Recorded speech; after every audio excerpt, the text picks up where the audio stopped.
Bien, sean bienvenidos todos a la segunda clase de la diplomatura en medicina táctica. Como siempre, que voy a grabar la clase para YouTube, así que vamos a tratar de ser un poco más concisos. De verdad, en medicina táctica,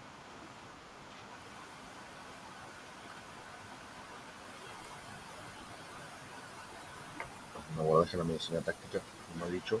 Hoy vamos a estar con la segunda clase, protocolo utilizado en la medicina táctica, protocolo March y PAU. Viene a lo más específico que uno puede llegar a realizar. Anoche comento una experiencia, anoche en horas 03 aproximadamente de la madrugada.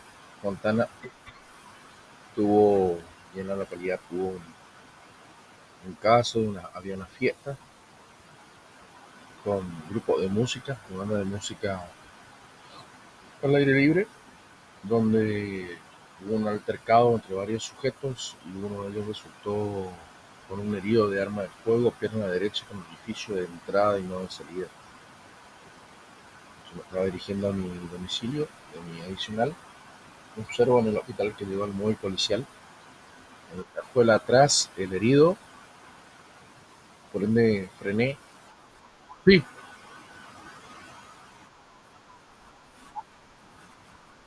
ahora, dale, dale, dale, dale. Bien, el herido de arma de fuego, pierna derecha con el piso de entrada y no de salida, produciendo gran emanación de sangre de masculino, unos 30, 35 años masculino. Todas las personas alteradas, el mismo personal policial también tratando de salvar la vida de esta persona. Sale el camillero y los enfermeros del hospital. Seguía sangrando, no podían hacer el transbordo de la cajuela de la camioneta, del móvil policial, hacia la camilla. No tenía el torniquete en ese momento. Buenas tardes, Juan Contreras. Eh, lo que le pedí fue una venda. Le procedí a realizarle el torniquete de ciudadano y apliqué alto y ajustado. Torniquete muy improvisado que no se debe hacer. Le enseñé el transbordo de la cajuela a la camilla, se ingresó adentro, ambulancia llegó y se lo trasladó a la ambulancia y le llevaron al hospital Perrando de acá de Resistencia Capital. Pero si no le hacía el torniquete no le iba a parar el sangrado de ciudadano. Me costó casi 40 segundos hacerle el torniquete, aplicarle el torniquete. Tuvo corte arterial, se ve que tuvo una arteria principales y estaba sangrando demasiado. Eso como experiencia, eh, a lo que es bueno saber los protocolos de Stop the Bleed y los protocolos de manejo de medicina táctica con el traslado de camilla a camilla, de un punto a otro, trasladar a los heridos, como en este caso. Por supuesto, no quería ni que me aplaudan ni nada, yo solo apliqué mis conocimientos que tengo, pocos, que bueno, estamos compartiendo con Álvarez para ustedes, y comentarle la pequeña experiencia que tuve anoche. Sin pensarlo, salí del servicio adicional porque estaba cansado.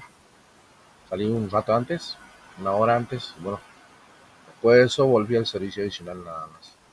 Por cualquier tipo de eventualidad, debido a que estaba cercano a donde fue el hecho y para que no, en el negocio donde estaba cuidando, prestando servicio, que no suceda nada. Por suerte terminé la noche tranquila. Desconozco si habrán demorado a los masculinos que efectuó el disparo. Ahí ya desconozco. ¿Cómo me escucha Álvarez ahora?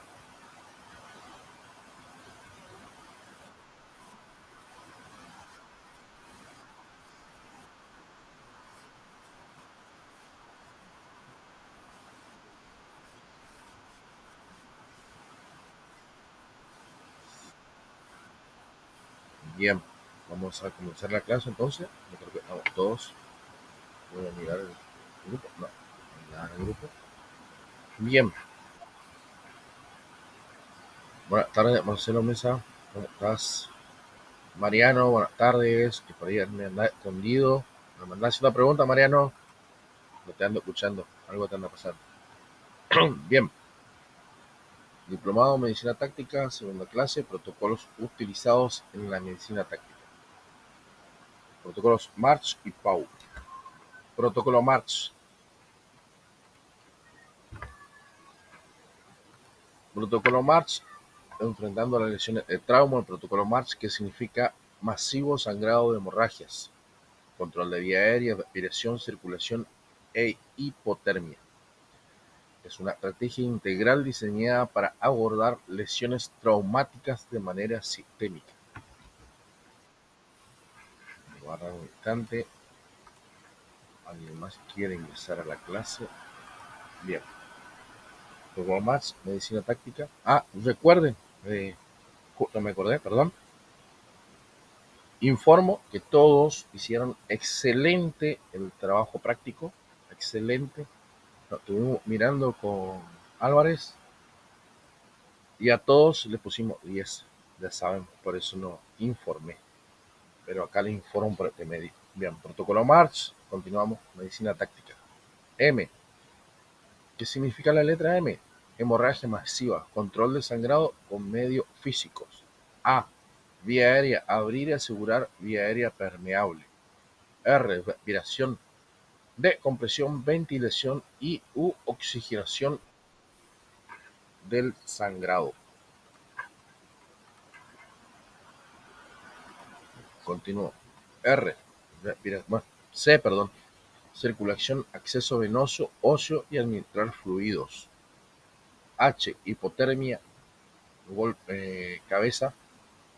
Prevenir hipotermia y tratar traumatismos craneoencefálicos. Introducción.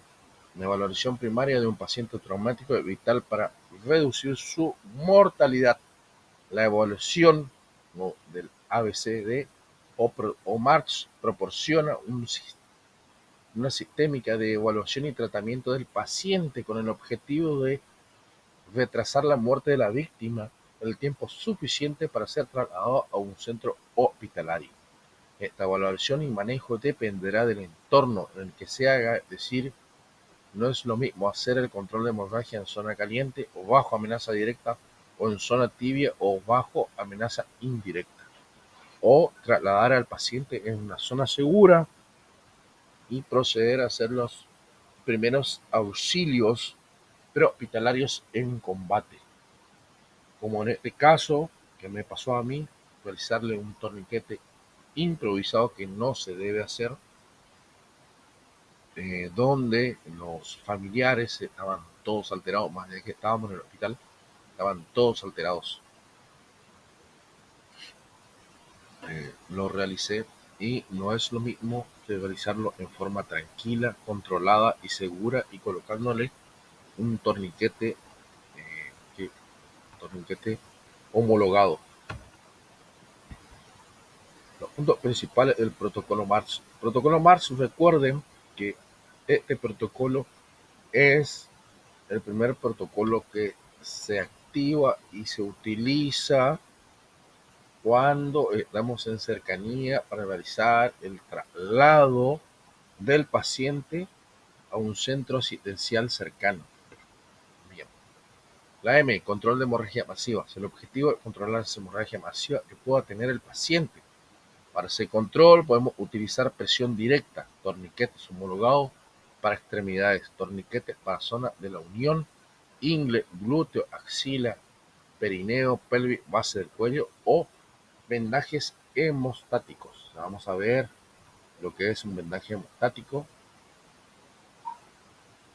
También vamos a tener una clase exclusiva sobre agentes hemostáticos, colocación de torniquetes, procedimiento, buscar toda posible hemorragia, quitar toda la ropa a la víctima para poder identificar efectivamente el origen de la hemorragia, Esto se aplica en el caso de que estemos en una zona segura, donde no estemos bajo presión, bajo amenaza de disparo de fuego, bajo un lugar donde podamos realizar este tipo de maniobra de la colocación del torniquete. Podemos buscar donde haya luz, en horario nocturno, si estamos en una zona que está muy afectada, vemos que la hemorragia es incontrolable y debemos colocar el torniquete en forma rápida. No debemos sacar la ropa, colocarle el torniquete sobre la ropa, alto y ajustado.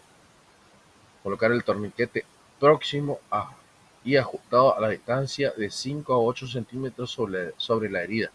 Bien, esto siempre generalmente, tanto en la medicina táctica de antes del 2018 como en el ATLS, que es los primeros auxilios y el stop de bleed, se dice que sobre la herida, a 4 a 5 centímetros de la herida, se debe colocar el torniquete. Pero ¿qué pasa? Muchas veces la arteria colocamos a 5 centímetros sobre la herida y la arteria se contrae y queda arriba de nuestro torniquete que colocamos y sigue sangrando. Por ende, es aconsejable después del 2018, recuerden que cada 2 a 3 años se va actualizando la medicina, se aconseja hoy día por el Comité de Trauma de Estados Unidos, el Ministerio de Defensa, el Comité de Trauma del Ministerio de Defensa, dependiente del Ministerio de Defensa de Estados Unidos, se aconsejó colocar el torniquete lo más alto, bien sobre la parte de la ingle, partes íntimas, en las piernas, por ejemplo, sobre los hombros, a la altura de la axila, colocar el torniquete para realizar un buen ajuste y prevenir el sangrado o detener el sangrado. Bien, continuamos. Reevaluar los torniquetes colocados en fase 1, si no es necesario deberás retirarlo.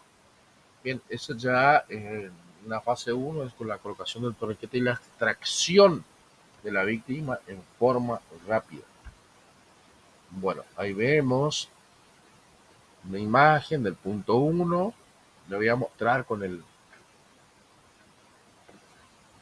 Bien, ahí vemos, retire el torniquete tipo CAT, es el más clásico, o de la funda de transporte. Ya vamos a ver un video de cómo se coloca. Ponerlo para su colocación en el brazo o pierna. De acá, ahí vemos la herida. Bien, no colocarle, no es aconsejable colocarle a 5 centímetros, sino llevarle lo más alto posible, a la altura casi de la axila. Colocarlo lo más aproximado posible a la herida del sangrado. Dice, bueno, esto se actualizó.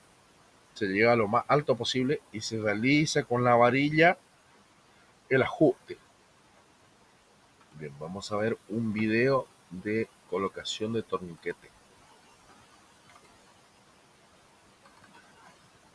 Para que ustedes me entiendan de qué estamos hablando.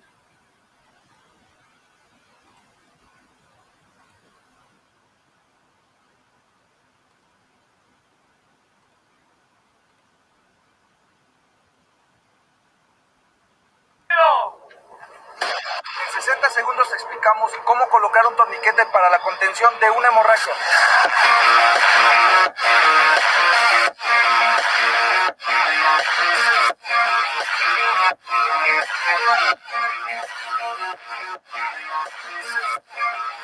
Vieron que levantó el torniquete lo más alto posible y ahí va a realizar el ajuste necesario para detener el sangrado.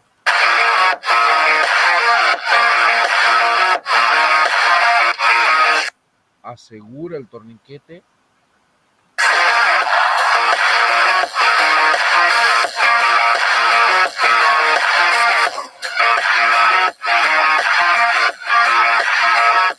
y posterior a eso, debajo está realizando el paramédico o el operador en medicina táctica colocándole un vendaje compresivo para que, más allá de colocar el torniquete y detener el sangrado, que también esta herida que lleva a la víctima no se infecte.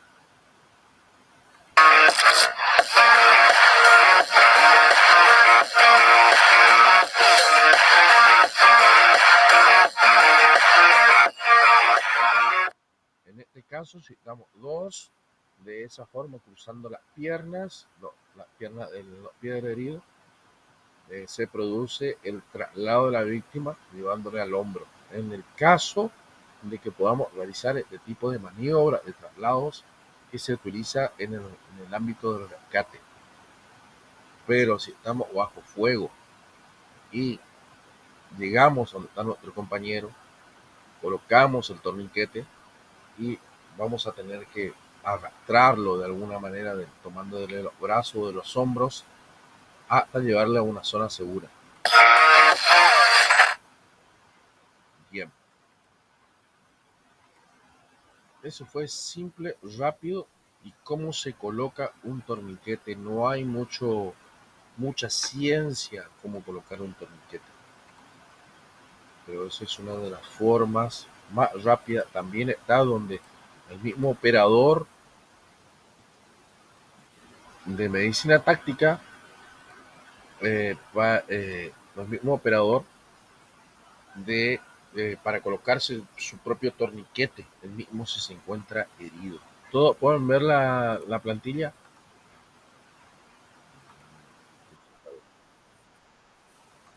Bien, continuamos. De conversión del torniquete. No se realiza esta técnica en la amputación. ¿Sí? ¿Quién quiere hacer una pregunta?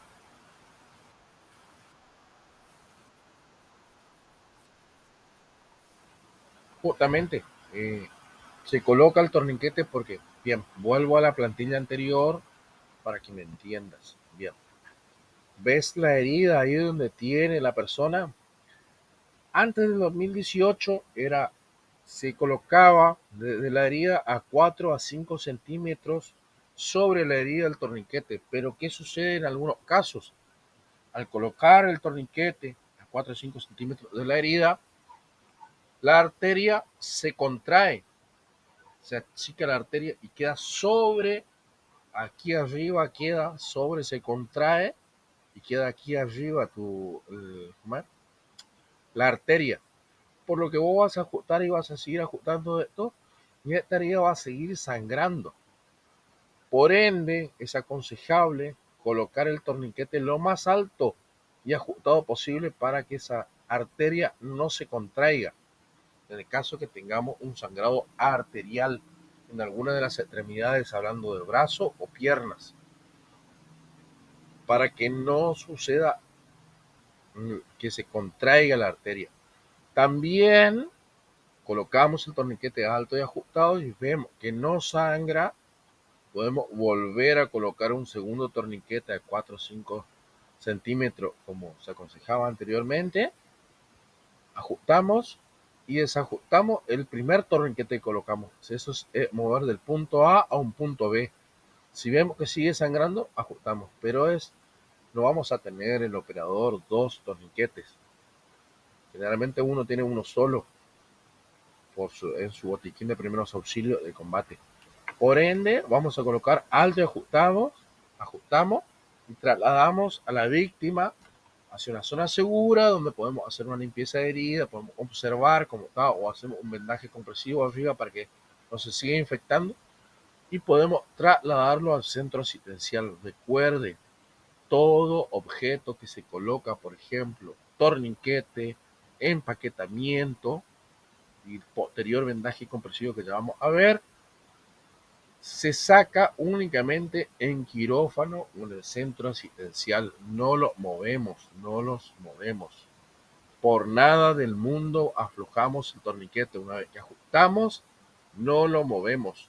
Ya se encargará el médico de extraer ese torniquete una vez que haya realizado las maniobras en la medicina para detener ese sangrado dentro de un quirófano. Todo lo que se coloca, todo elemento extraño que se agrega al cuerpo, como en el caso del torniquete o un empaquetamiento, no se saca ni al llegar al hospital. Se encarga como es el médico.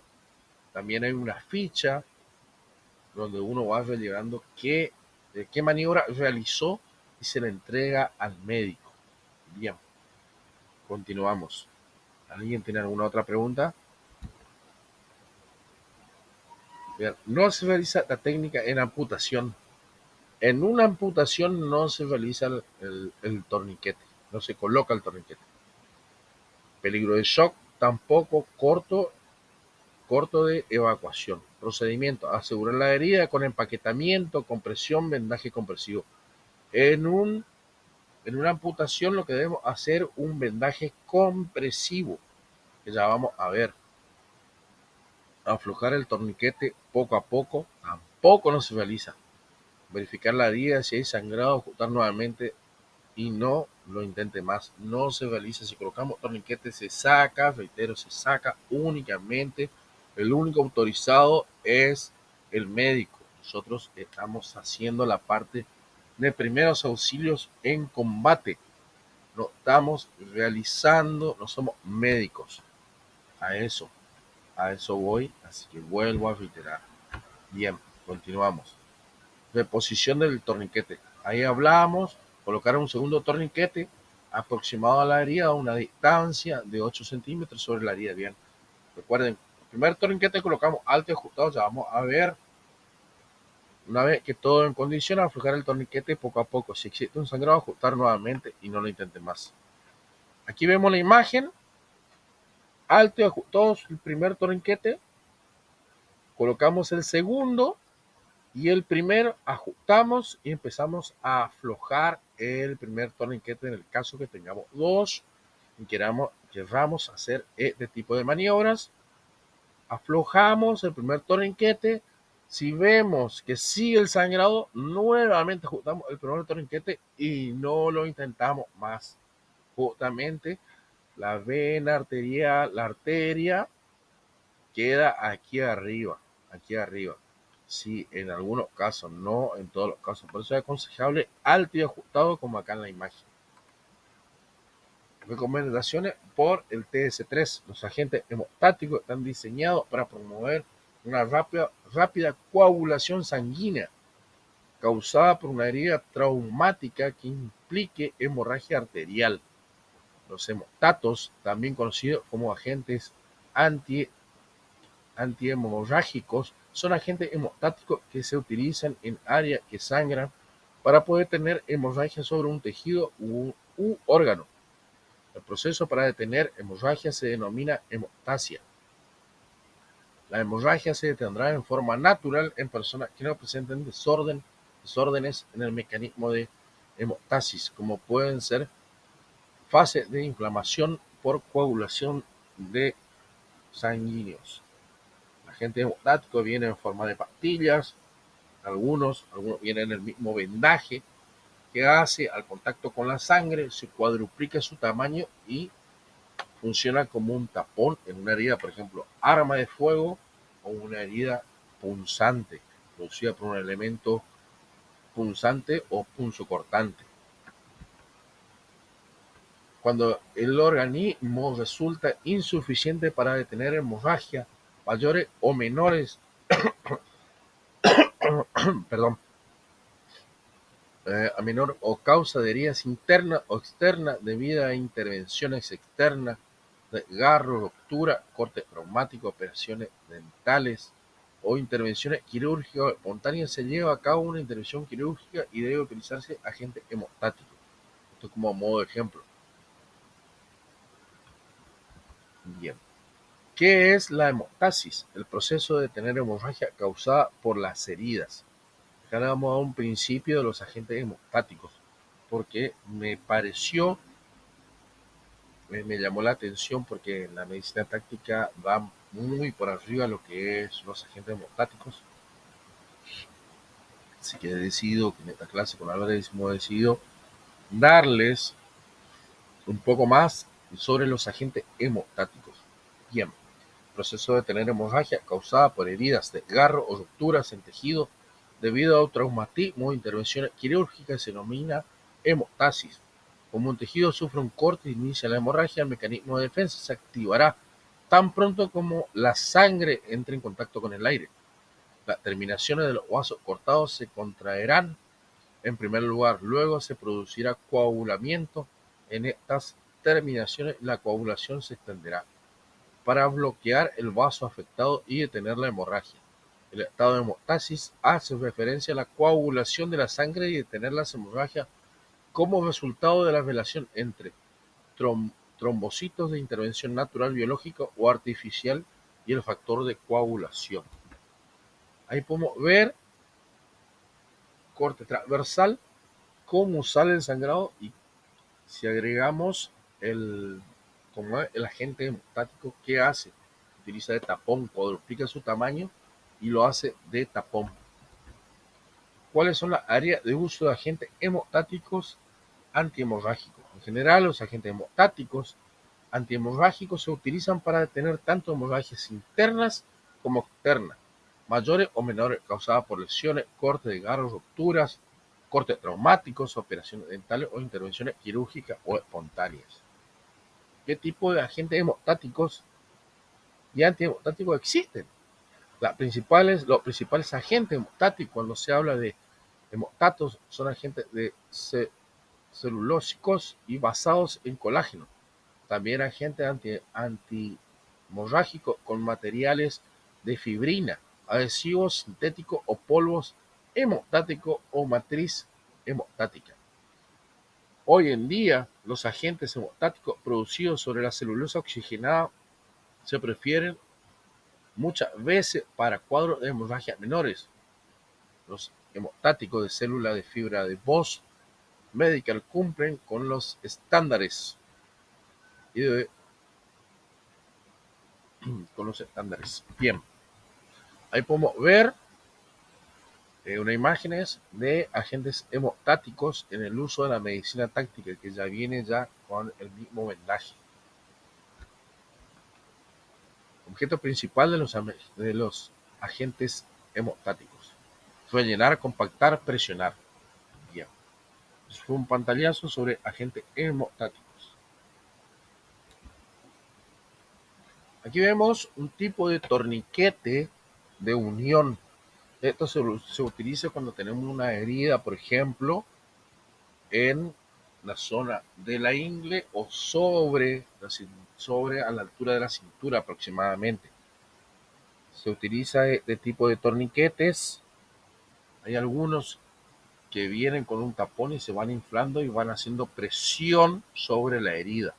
Estamos hablando de heridas, herida de arma de fuego o producido por un elemento cortante o punzante o punzocortante. Bueno, vamos con la letra A. Abrir y mantener la vía aérea. El objetivo es abrir y mantener la vía aérea abierta. Para conseguirlo, utilizaremos maniobras manuales como tracción mandibular o elevación del mentón, dispositivo básico como la cánula nasofaringea, mi favorita en este caso, o cánula orofaringea o dispositivo avanzado como suplagolíticos o intubación oro o nasotraqueal, y si no es posible el control de la vía aérea por ningún medio, se podrá realizar una ciclotomía de emergencia. Ciclotiorotomía de emergencia. Eso no lo vamos a realizar porque ya es invasivo al cuerpo. Nosotros debemos realizar maniobras no invasivas. Ese tipo de cosas ya se enseña con, ¿cómo es? Con un médico, bajo la supervisión de un médico y a través del don balístico. Bien, ahí vemos cavidad nasal, faringe, laringe, cómo está compuesta la vía respiratoria inferior, tráquea, bronquio principal y pulmón. Vamos a ver un video de colocación de una cánula.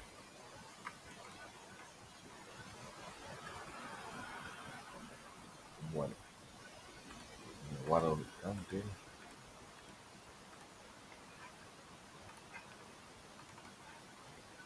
nasofaringia te suena? Bien. Vamos al video. Pues les voy a ir mostrando las principales cánulas. Es un dispositivo bastante desconocido, así que hoy en Prehospital TV te damos un poco de luz.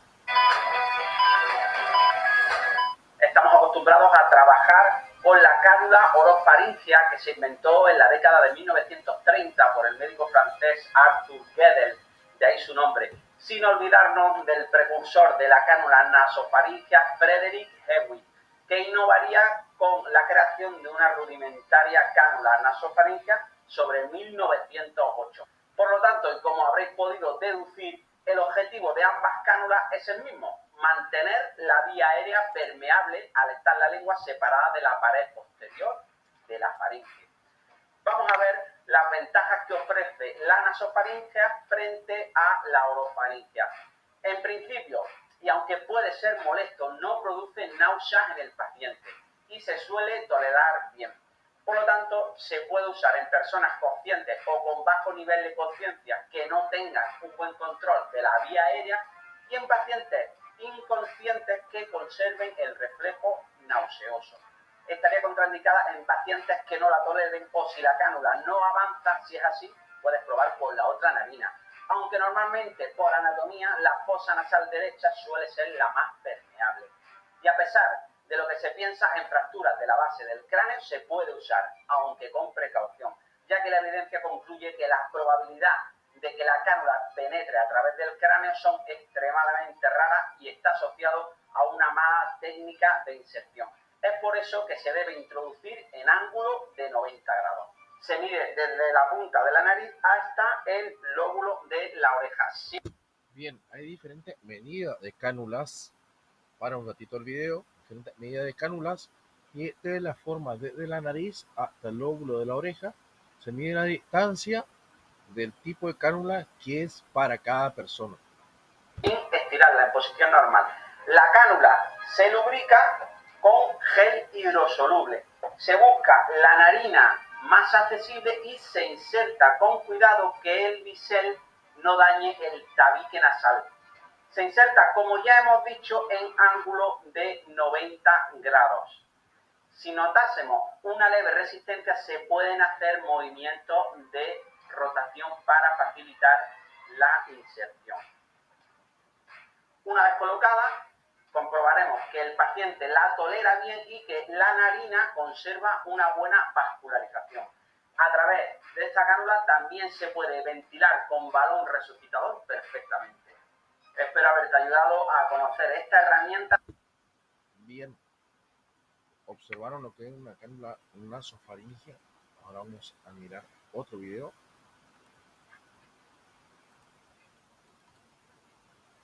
Ahí yo les voy a ir explicando mientras va pasando el video, porque el video no tiene audio, para que vayan sabiendo.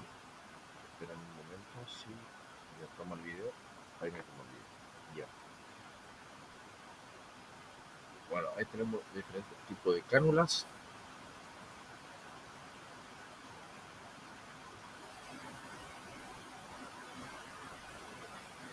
Diferentes medidas.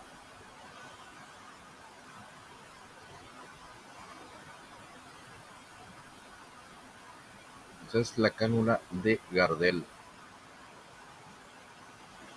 que es más aconsejable utilizar la cánula nasofaringia. Y recuerden, todo tipo. ¿Vieron cómo se coloca? Se pone 90 grados a la inversa y se coloca. ¿Para qué se utiliza mayormente esto? Justamente para que en esta parte, si tiene alguna obstrucción, el paciente o la víctima pueda respirar. Esto lo vamos a utilizar en una persona que está inconsciente, de tipo, porque ya produce molestias. No en el caso de la cánula nasofaringia. Y aquí, por ejemplo, también se puede utilizar, se pone una máscara pocket y se coloca una bolsa de bambú, por ejemplo, para realizar una RCP, pero en lo que es medicina táctica no se utiliza, no se realiza RCP. Bien, continuamos. ¿Alguna pregunta de acá? Recuerden, van a tener un pequeño trabajo práctico respecto a esta clase, que es un poco más compleja que en la primera clase que dimos todo lo que es historia. Caso posible, herido inconsciente, sino sin obstrucción de vía aérea, herido con obstrucción en la vía aérea o con un compromiso inminente de la misma. Si las medidas de cripta no tienen el resultado, se deberá realizar una, como le dije. Bien, acá tenemos posiciones laterales en forma segura para colocar al paciente o a la víctima. Maniobra frente mentón, por ejemplo, para el control de la vía aérea, le vamos al mentón y afirmamos nuestro oído del COVID-19, de pandemia, afirmamos nuestro oído para escuchar, o podemos también colocar la pantalla del celular sobre la boca y sobre nariz. Entonces podemos ver, sentir y ver si la persona respira. Maniobra de tracción mandibular, abrir la mandíbula, que ya es más realizada con presión, porque recuerden, la persona puede llegar a haciendo fuerza o por el mismo inconsciente cerrar el mentón. Bien, acá tenemos la cánula nasofaringe que sí, sí, sí.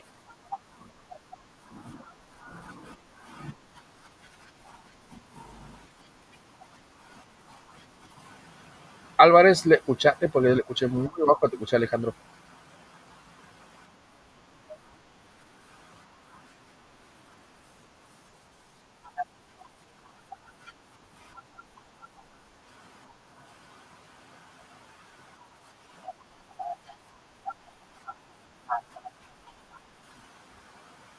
Sí, exactamente. Si te escuché o interpreté, sí, Soledad, te escuchamos.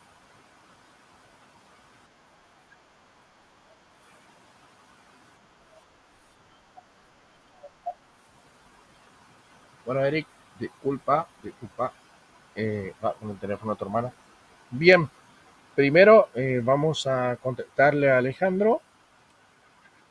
Si hablaste vos, Alejandro, sobre respecto a la cánula nasofaringea, como ya le he dicho, se mide y se coloca justamente cuando la persona no respira o tiene una obstrucción. Cuando hacemos el control de abrimos la boca, observamos si tiene obstrucción en la vía aérea, se coloca la cánula nasofaringea para que pueda respirar y, y detrás, la cánula se va detrás de la obstrucción de la vía aérea, del elemento que está obstruyendo la vía aérea. Y el celular se coloca justamente para no acercarnos a la respiración de la persona cuando vamos a hacer el control, si la persona respira o no. En el caso que esté inconsciente, podemos ver que se genera una especie de humedad sobre la pantalla del teléfono. Apagado, por supuesto, tu celular, entonces puedes ver cómo es la humedad que sale de la misma respiración de la persona. No sé si contesté a los dos la pregunta. Bien, continuamos.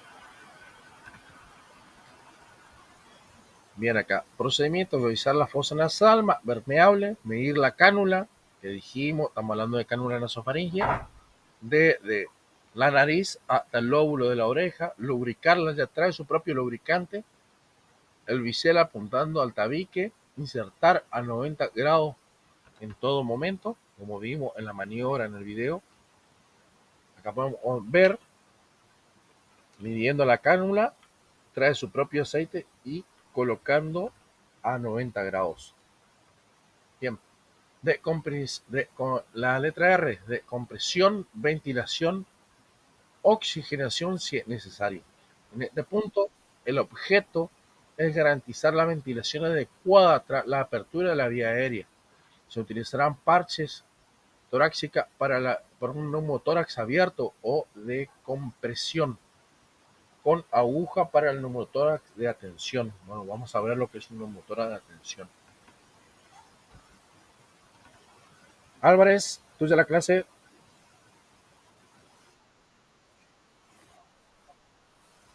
Yo te escucho bien.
Bien, Álvarez, vamos a pasar un video. Vamos a ver eh, cómo se trabaja un motor de tensión justamente en la parte, en la medicina táctica con herido de arma de fuego o herido de arma blanca o de algún elemento cortante o punzocortante.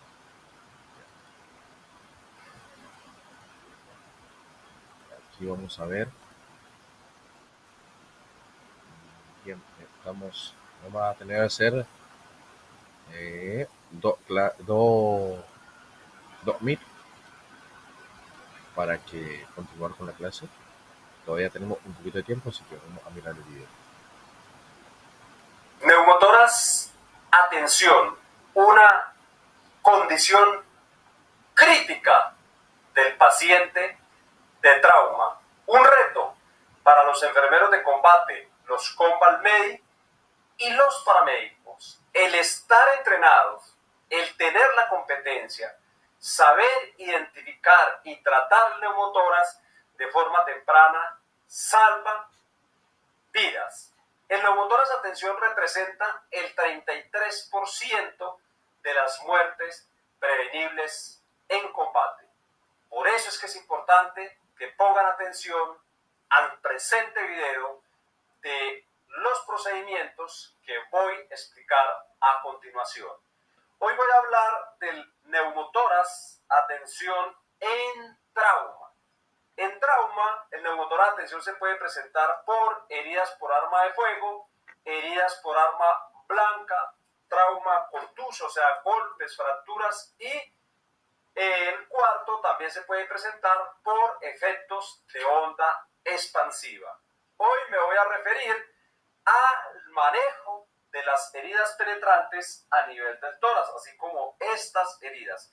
¿Qué es lo primero que tenemos que hacer nosotros? Una vez que ustedes identifiquen una herida penetrante a nivel del tórax, lo que vamos a hacer nosotros es vamos a descubrir la herida, ok, vamos a descubrir la herida rápidamente, vamos a verificar orificio de entrada y orificio de salida del proyectil, ok.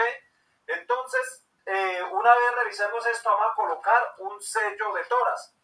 Estos son sellos de tórax que vienen diseñados para el manejo de esta serie. Ustedes pueden observar que este es un piping bed.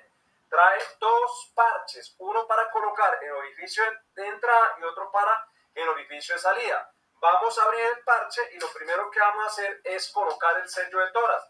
El mismo sello trae una gasa para limpiar. Vamos a limpiar la herida, ya limpiamos la herida, luego voy a tomar el sello de tórax y lo voy a colocar. Este es muy fácil de colocar, ¿correcto? Ya lo despegué, lo vamos a colocar.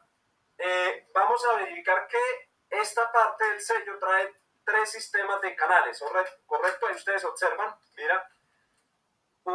Estas se llaman las válvulas de escape, mira. Estas 3 canalitas se llaman válvulas de escape. Entonces ya coloqué el sello de tórax. Listo, después de haber colocado el sello de tórax, ya tengo un sello de tórax, voy a evaluar los signos y síntomas de neumotórax. Voy a hablar de 8 signos característicos de neumotórax. Atención. Listo. El primero se llama dificultad respiratoria o distrés respiratorio. Es lo que se manifiesta de forma temprana en un paciente. Número 2, cianosis peribucal. Vamos a examinar y vamos a evaluar si mi paciente presenta algún grado de cianosis peribucal. Número 3, ausencia de movimiento ventilatorio. O sea, de este lado se eleva el emitora, de este lado no. Número 4, pulsometría baja. En el momento que ustedes toman la pulsometría, normalmente un paciente con neumotórax, vamos a encontrar una pulsometría inferior a 90. Número 5, ausencia de ruidos respiratorios o disminución de los ruidos respiratorios. Si nosotros realizamos la auscultación del paciente y comparamos los ruidos de los dos pulmones, podemos evidenciar una disminución o ausencia de los ruidos respiratorios del lado del pulmón afectado. Número 6, irritación o distensión de las venas yugular. Normalmente vamos a encontrar la yugular distendida como para canalizarla. Ese es un signo muy tardío. Número 7, desviación de la tráquea al lado opuesto. Vamos a encontrar una desviación de la tráquea. Este también es un signo tardío. Y número 8 es efisema subcutáneo. El efisema subcutáneo es como el aire que se filtra y forma como unas bombitas en la piel, como el empaque de los electrodomésticos. ¿Pero qué es el neumotórax? Atención, resulta que nuestro pulmón está encapsulado. Nuestro pulmón está encapsulado dentro de un saco que se llama pleura parietal y pleura visceral. Cuando hay una ruptura y desgarro del pulmón, parte del aire que se escapa va a quedar atrapado dentro del espacio pleural. A eso es que le denominamos nosotros neumotórax, atención, traumático, ¿correcto? Listo, ya nosotros hemos identificado signos y síntomas de neumotórax. Les di 8 signos y síntomas de neumotórax que podemos evaluar en campo.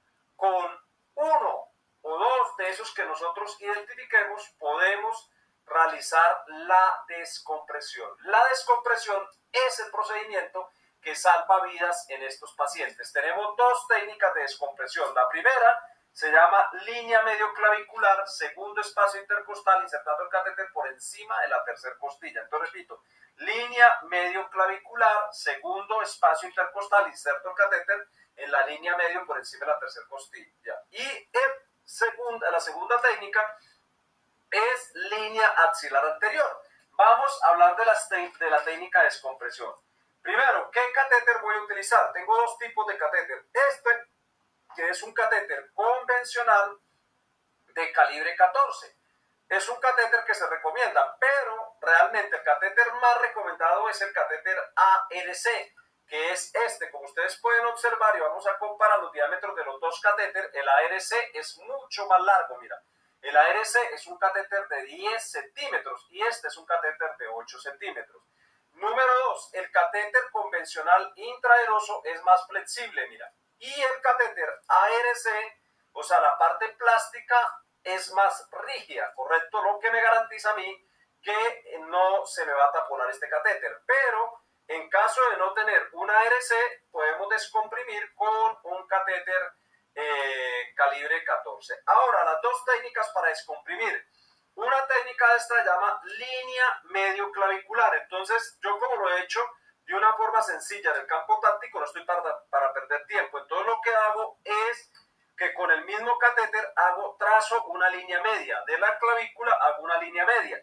Listo, la línea media, tengo acá la clavícula, primer costilla que está prácticamente por debajo de la clavícula y ubico el segundo espacio intercostal.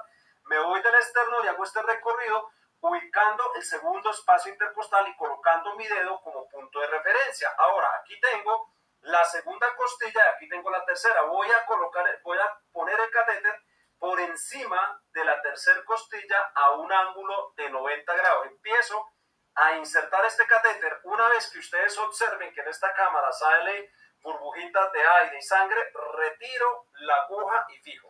Este catéter ya no lo retiro en el prehospitalario. Si el catéter se tapona, coloco un segundo catéter, pero no lo voy a retirar en el ámbito prehospitalario. Vuelvo y repito para que coloquen mucha atención sobre la técnica para descomprimir. Entonces, línea medio clavicular. Me voy del esternón y ubico el segundo espacio intercostal. Tengo que hacerle fuerza con mi dedo. Una vez tenga ubicado el segundo espacio intercostal, ubico el reborde de la tercera costilla y me voy por este reborde. Sin miedo, no hay que tener miedo, porque muchas personas dicen, es que la aguja le va a hacer daño. Si yo tengo una buena técnica, no va a hacer daño. El daño ya está hecho, el daño lo causó el trauma en este paciente. En el momento que al paciente le dispararon, el proyectil perforó el pulmón, desgarró el pulmón, ya ese es el daño mayor. El daño que causa la aguja es mínimo frente a ese daño que ya está hecho. Así que no tengan ustedes miedo de realizar la descompresión con aguja. La técnica número 2, que es más sencilla, coloco al paciente en posición de playa, esta posición, y ubico, me doy más o menos 3 dedos por abajo de la axila, o anatómicamente me ubico entre el cuarto y quinto espacio intercostal. Entonces, en este caso, lo que voy a hacer es línea axilar anterior, me ubico, aquí estoy ubicado en el cuarto, el quinto, y por el reborde de la costilla voy a insertar el catéter también a un ángulo de 90 grados, mira, ¿ok? Y ahí ya está la descompresión con aguja en la axilar anterior. Es más fácil descomprimir en la línea axilar anterior. Y ustedes pueden hacer la práctica y lo invito a que la realicen. ¿Qué pasa con los pacientes que son obesos? Normalmente cachetones y panzones como Héctor Bernal, se nos va a dificultar descomprimir en la línea medio clavicular por el tejido adiposo y vamos a tener una tendencia más a fallar. ¿Listo? Lo otro es que en la línea medio clavicular, si no me coloco el catéter sobre la línea media, voy a tener un paquete vasculo nervioso si coloco el catéter muy centrado. Ese es el otro problema. Número 2, en la axilar anterior es mucho más fácil descomprimir porque si ustedes hacen este ejercicio, tocar las costillas, anatómicamente me voy a ubicar más fácil. Número 2, menos capa de tejido adiposo y número 3, menos riesgo vasculo nervioso. Estas son las dos técnicas para descomprimir un neumotórax a tensión. ¿Qué pasa si no se descomprime el neumotórax a tensión? Pues si no se descomprime el neumotórax a tensión, vamos a tener un paciente muerto. Esa es la respuesta. El neumotórax a tensión representa la segunda causa de muerte. Es importantísimo aprender a descomprimirlo, identificarlo y descomprimirlo. No solamente insertar una aguja, sino evaluar los 8 signos y síntomas del neumotórax. Tener la competencia para descomprimir el neumotórax de tensión es clave. No es un procedimiento del otro mundo. Y este procedimiento lo deben de hacer los proveedores de atención prehospitalaria o los enfermeros de combate, porque si no, este paciente no va a tener ninguna posibilidad de sobrevivir. Muchachos, los invito a que me ayuden a difundir este video, o sea, a compartirlo. Dejen sus comentarios. Bien, observaron, eso se hace con el catéter 14.